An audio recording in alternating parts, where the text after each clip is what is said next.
விசிக தலைவர் திருமாவளவன் செய்தியாளர்களை சந்தித்து வருகிறார். அந்த காட்சிகளை பார்க்கலாம்.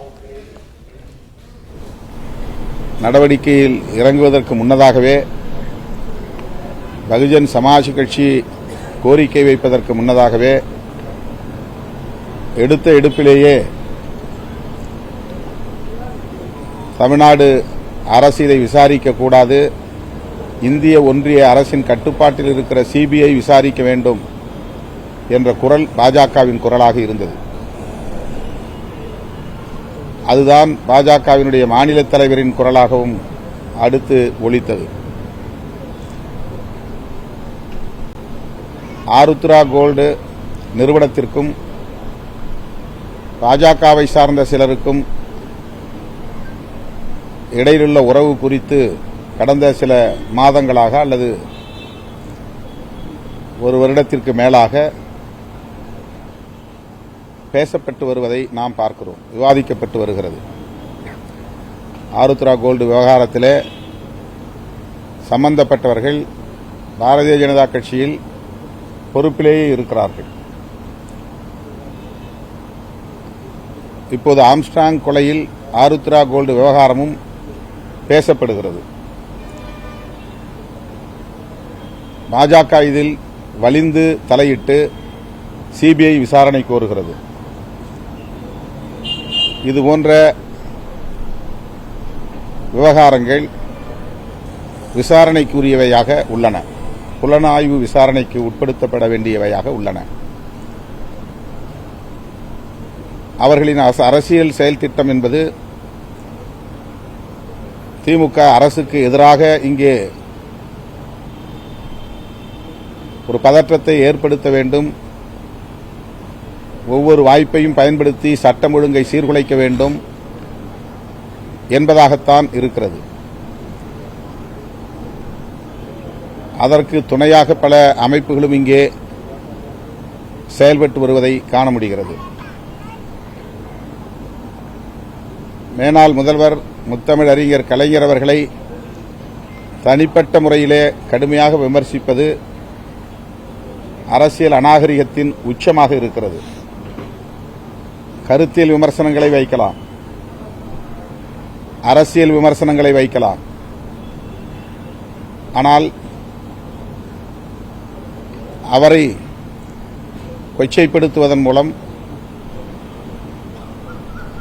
மேலும் பதற்றத்தை உருவாக்க வேண்டும் என்பது அவர்களின் நோக்கம் என்பதை உணர முடிகிறது. ஆகவே ஒட்டுமொத்தமாக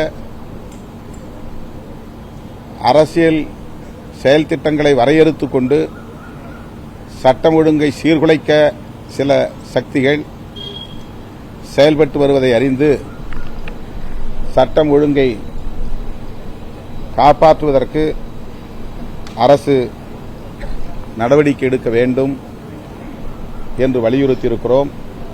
சட்டம் ஒழுங்கை சீர்குலைக்கக்கூடிய சமூக விரோதிகளை பாதுகாக்கக்கூடிய, அடைக்கலம் தரக்கூடிய அமைப்பினர் அல்லது கட்சியினரையும் கண்காணிக்க வேண்டும், அவர்கள் மீதும் உரிய நடவடிக்கை எடுக்க வேண்டும் என்று கோரிக்கை மனுவாக வழங்கியிருக்கிறோம். அத்துடன் நீட் தேர்வு குறித்தும் கிரிமினல் சட்டங்களை சீராய்வது தொடர்பாகவும் மனு ஒன்றை அளித்திருக்கிறோம். அதற்காக அனைத்துக் கட்சி கூட்டத்தை உடனே கூட்ட வேண்டும். இன்றைக்கு இந்திய அளவிலே பேசப்படக்கூடிய ஒன்றாக மாறியிருக்கிறது நீட் தேர்வு சிக்கல். தமிழ்நாட்டில் மட்டும் ஒலித்துக் கொண்டிருந்த குரல் இன்றைக்கு நாடாளுமன்றத்திலே ராகுல் காந்தி போன்றவர்களும் வலுவாக பேசக்கூடிய அளவுக்கு இந்த பிரச்சினை மாறியிருக்கிறது. இதிலே ஊழல் முறைகேடுகள் நடந்துள்ளன, அது உறுதிப்படுத்தப்பட்டிருக்கிறது. அந்த வகையில் அதை மூடி மறைப்பதற்கு பாஜக முயற்சிக்கிறது. வினாத்தால் கசிந்தது உறுதி செய்யப்பட்டிருக்கிற நிலையில் உச்சநீதிமன்ற தலைமை நீதிபதியே விசாரணையின் போது அதை உறுதி செய்திருக்கிற நிலையில் இது சம்பந்தமாக திமுக அரசு உடனடியாக இதில் தலையிட வேண்டும். குறிப்பாக வரும் 18ஆம் தேதி இந்த விசாரணை வரவுள்ள சூழலில் அனைத்துக் கட்சி கூட்டம் ஒன்றை கூட்டி அதில் ஒருமனதாக தீர்மானம் நிறைவேற்றி ஒன்றிய அரசுக்கும் உச்சநீதிமன்றத்திற்கும் அழுத்தம் கொடுக்க வேண்டும் என்பதை மாண்புமிகு முதல்வரிடத்திலே ஒரு கோரிக்கை மனுவாக வழங்கியிருக்கிறோம்.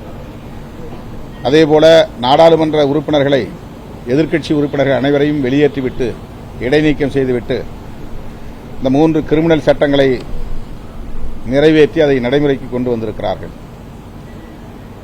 அவற்றை நடைமுறைக்கு கொண்டு வந்து மாநில அரசுகள் நிறைவேற்றுவதற்குரிய அழுத்தத்தையும் தந்து கொண்டிருக்கிறார்கள். ஆனால்